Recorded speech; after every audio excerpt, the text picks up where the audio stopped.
Are you a vlogger who constantly memorizes their script for your vlogs?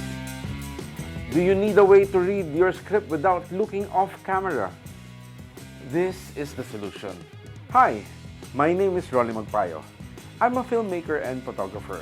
Welcome to my channel.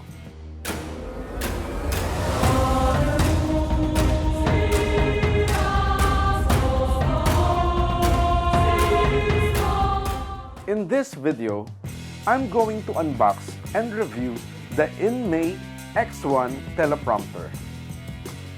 A teleprompter is a device you attach to the front of a video camera so you can read a scrolling script from a smartphone or a tablet without taking your eyes off the lens.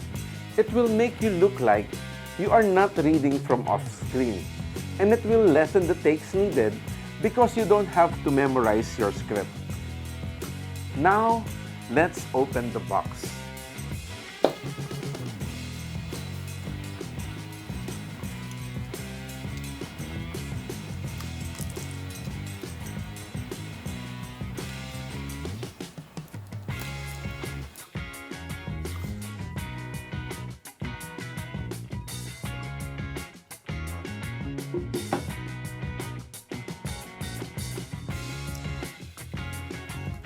Microfiber cloth,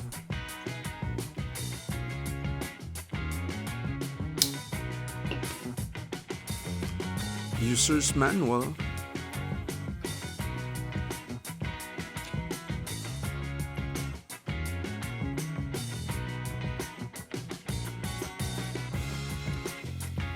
this is the camera shading hood,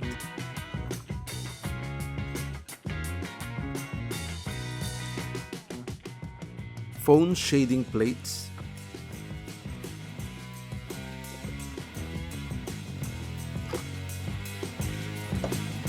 and this is the foldable teleprompter.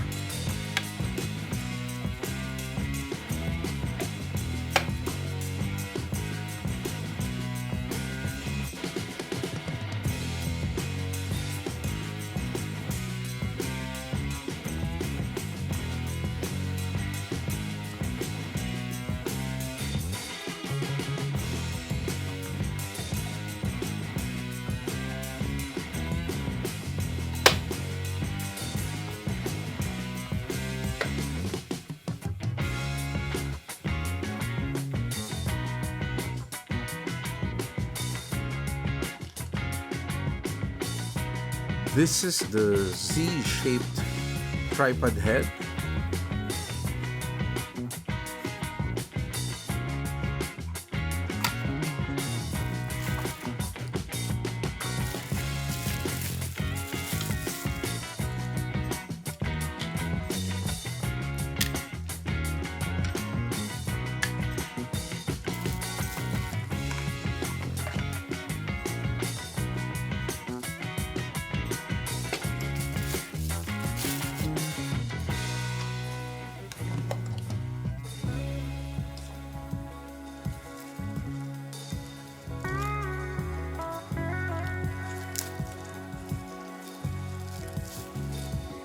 This is the remote control.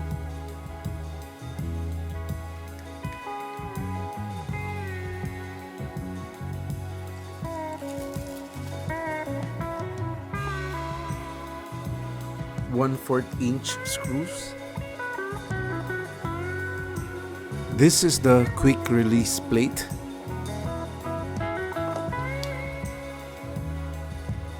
This is the balancing bar.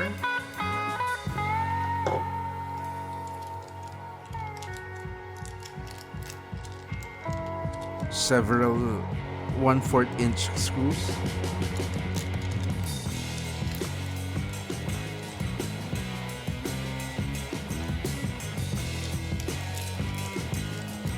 More 1/4" thumb screws.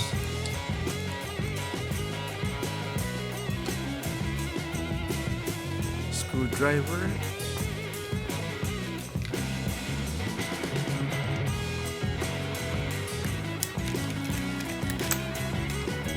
U-shaped phone holder.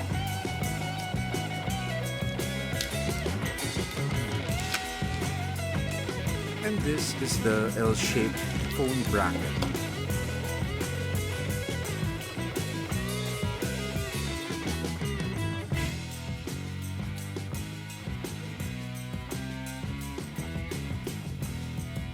Set up the balancing bar on a light stand or a tripod with a 1/4 inch screw. Screw the middle hole of the balancing bar on the light stand or tripod. This balancing bar is sufficient enough for mirrorless and DSLRs.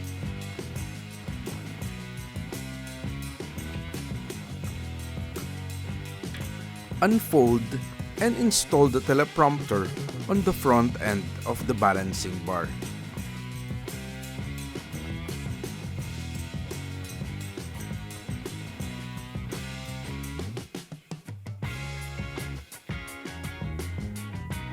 Tighten the locking knob to secure the teleprompter.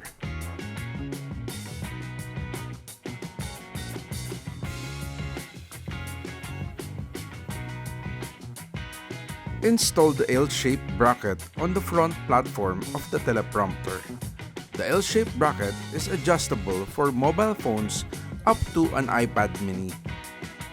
Secure it with the included 1/4 inch thumb screw.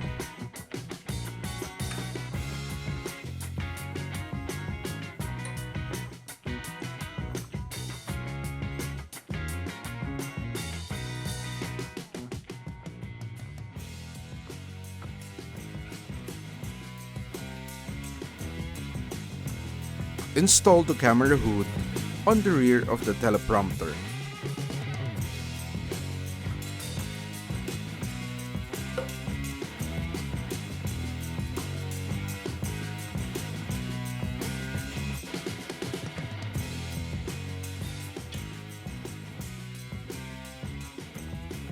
Install the Z-shaped folding head on the end part of the balancing bar. Raise the platform so that the lens is in the center of the camera hood.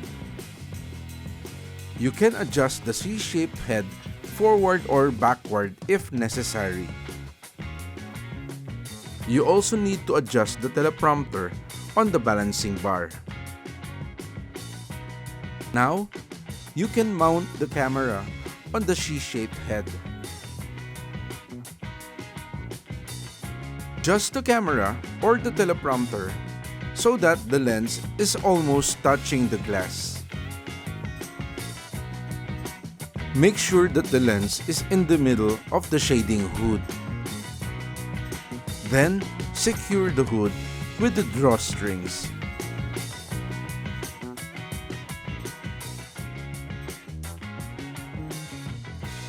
You can also lock the position of the Z-shaped head using the included Allen wrench.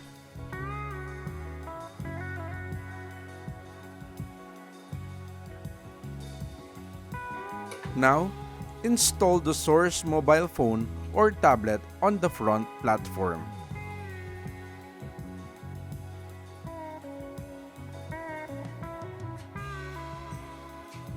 Install the teleprompter sideways on the balancing bar, or you can mount the teleprompter directly on the light stand or tripod.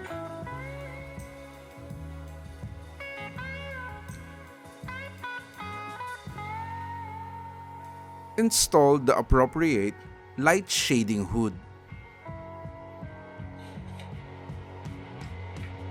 Install the U-shaped bracket at the bottom back of the teleprompter for vertical filming. Secure the phone on the bracket with the included 1/4 inch thumb screw.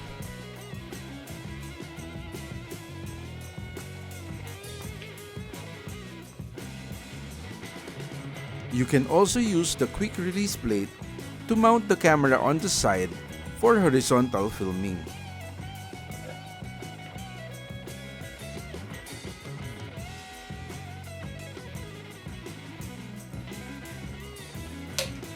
The mobile phone can be mounted on both sides of the teleprompter.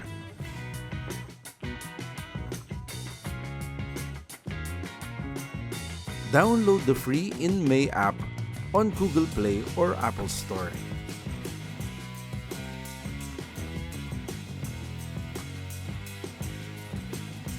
copy your script from the application where you composed it.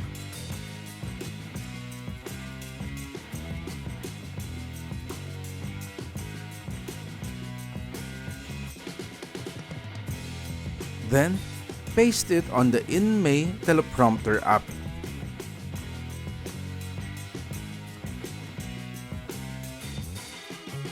Now, you can tweak the scroll speed, the font, and the background color.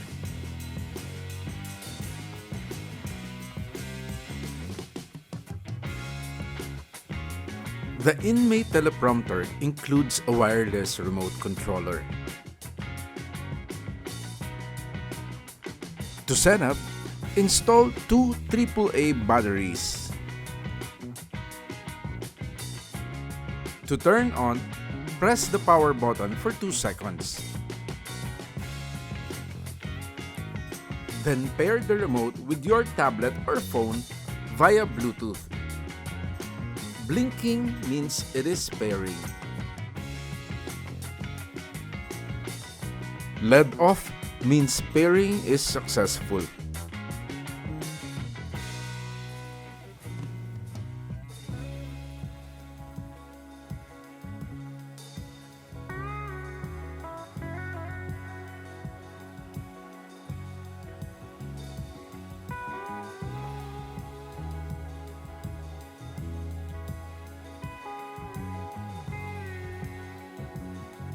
Turn off remote by pressing the power button for 5 seconds.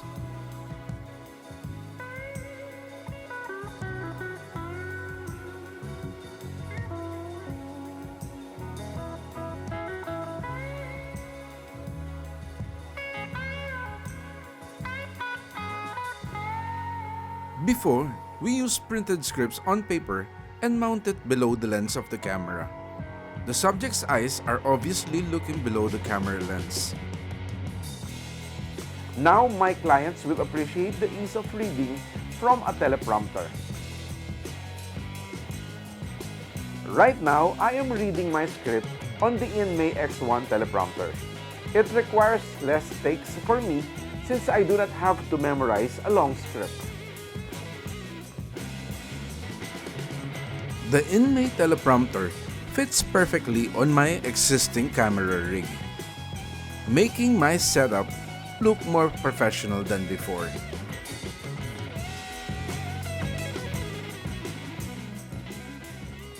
The Inmei X1 Teleprompter is available at Vizen Marketing. You can find the details in the description. If you are new to my channel, please do subscribe and hit the notification bell so you'll get notified whenever I upload new videos. Thank you for watching.